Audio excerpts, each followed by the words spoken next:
So, Mark, what are we going to talk about today? So today we're going to talk about what we mean by strength really. You know, a lot of people say they want to be strong, but what they end up chasing is aesthetics, performance, or some number on a bar. Welcome to the Ready for More podcast. Strength is for everybody. I'm Idi. And I'm Mark. So today we want to talk about what strength actually looks like for real people living real lives and not as this high performance, high achieving metric. And what does that look like for, say, your clients? I think for a lot of people, they end up chasing aesthetics. So we worked in a commercial gym for years, and many people want to tone up, slim down, build a little muscle, which is very vague and nebulous as far as goals go. But their conception around fitness is, I need to look like this. Yes. I think most people, for the most part, especially women, they always come in to tone up. It's always, I want to lose weight, I want to tone. Guys would be, I want to bench, whatever, Well, and I guess my point is that I feel like this is a not very poor, but it is not the best metric for gauging strength and progress because, nothing happens in a straight line. You go up and down in your fitness journey. Life will happen. You'll have a kid, stress at your job will peak. You're going to have crummy sleep for a while, whatever. And you're going to see your numbers slide backwards or maybe you'll put on a little bit of weight. And, it's tough to sell people on the idea that strength is a process. It's a journey that you get on, and there'll be ups and downs, but you will consistently move forward.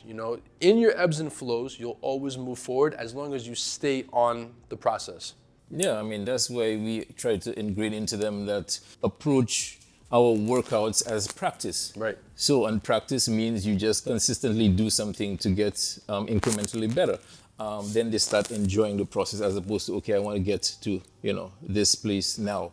Sometimes I think this is a hard sell for people because for whatever reason, people have this aesthetic and performance-oriented mindset towards their fitness, and it's very hard to shift them towards looking at it like practice that you're going to get better at, and just start with it and continue on with it. What I tell everybody is, look, whether you train with me for the rest of your life or not, I want to teach you how to fish. I want to teach you enough of how this works so you feel confident to continue doing this on your own, and that that this is not like I need to grind as hard as I can to get to the goal. That's not the way to get to your goal. That's the way to burn yourself out and to end up having a very unhealthy relationship with fitness and maybe even your body. Yeah, we have to teach them it's a marathon and not a sprint. Unless you have some sort of goal in mind. So you want to run an Ironman, or you want to do the Hydrox, or you want to do a bodybuilding show, or you want to climb Mount Everest. Then, then we're going to train at this intensity for this amount of time, and then we dial back.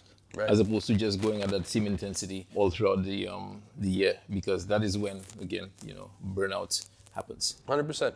And so I guess my next point is this. What I've found with people is when you actually start training and not just working out. So look, that's another thing I tell people is, you can train and then you can work out. Work out, you put everything on the table, you leave everything on the gym floor.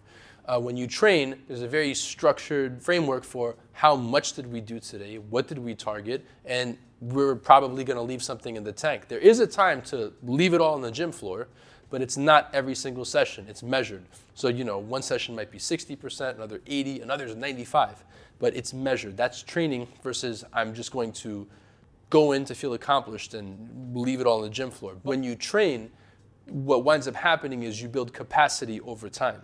Your threshold increases as a result of structured effort. Now, working out is fine. You're traveling, so you're gonna get a quick workout. That is fine, but that is not measurable. Practice or training is measurable. That means you have your metrics. Okay, well, last week I did, 100 pounds on the bar. Next week I did 125. So that is measurable as opposed to a workout. A workout is usually random. So today I'm just gonna do, I'm gonna just do biceps and triceps or whatever, like that. But when you have a program, then you have the progressive overload, and then you check obviously you're gonna check your body, how you feel, and then you make some sort of adjustments. But yes, training is measurable. Workouts usually are not. Usually it's just random, like you would call it a workout of the day. Right, and if you're traveling, whatever, and you want to get something in, there's no harm in that, right? You work with what you got. But I think as a sustained training, whatever, the way that you want to do it, I think it can be problematic. So you take into consideration like condition. Let's say you want to build a higher level of conditioning, and you're constantly doing metcons. You're constantly pushing it to the limit and working at the upper levels of what you can handle. That winds up doing mitochondrial damage. We know that now, right? What is mitochondria? Oh, that's a whole other podcast. So you brought it up. your mitochondria is the powerhouse of the cell. It's what allows you to utilize oxygen efficiently, right? It basically enables you to keep going. And as you keep pummeling it, you actually wind up doing damage to it. So look, my preferred way of doing it is the anti-glycolytic method, where you train up to the point of fatigue and you stop just before, and then maybe once every 2 to 3 weeks, you see what you're made of, right? You push the limit. There's a time and a place for that. But as a sustained training way, right, for lack of a better word, you end up doing damage to yourself. So look, I think workouts are great and there's a time and a place for them, but if you're looking to measure and gauge progress and probably move ahead sooner, training is the way you want to go. Yeah, I mean, especially when you're over 40, I recommend having a program. Again, the program doesn't have to be something you do for 6 to 12 months. Have seasons. So you would have a power season, you have a strength season, you have a bodybuilding season. That way you keep it fresh and then you work on certain things, because again, your body can only take so much. Right. So again, it's not linear. You're gonna have ups and downs. So yeah, training seasons. And training builds capacity. That's the big takeaway. And the other thing about, I guess, training too hard or having strength trained incorrectly is I think it inevitably leads to burnout.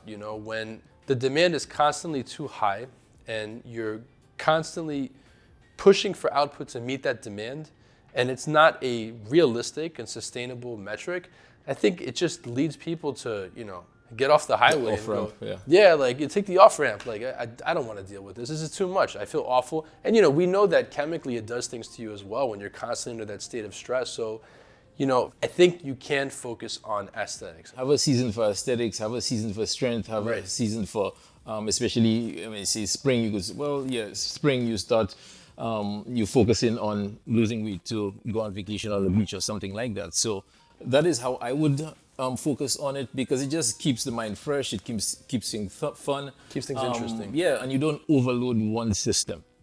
No, and again, your capacity will go up for it in time as long as it's measured, right? It's measured, you track it, you see when things are going off track, and you pivot accordingly. But as far as having an image around fitness, I think that it's, and this is a whole other topic about comparison being the thief of joy, but don't compare yourself to, an influencer or a pro athlete or this person that lifted this. You're on your journey. You're getting better as you go. And then the goal is to go in, get better, and be able to keep doing that week in, week out. Yep, and we always, we've heard this say, you cannot manage what you don't measure. Right. Yeah, and that is true. So guys, if you want help figuring out where you are on your strength journey right now, what your capacity is, and what the right type of training would be for you, we're currently working on a strength audit we will be releasing shortly. Edi's the mastermind behind it. And Mastermind. It is in the works and it's coming up. So this tool will be meant to help you figure out where you are and what the right path will be for you. It's just a simple tool, a couple of questions just to see where you are. And immediately you'll get answers as to where you are and what you should be doing. Stay tuned, it's gonna come soon. So that's it for today, guys. Like, subscribe, and follow, and we'll see you real soon on the next one. Till we meet again, guys. Stay Peace. strong.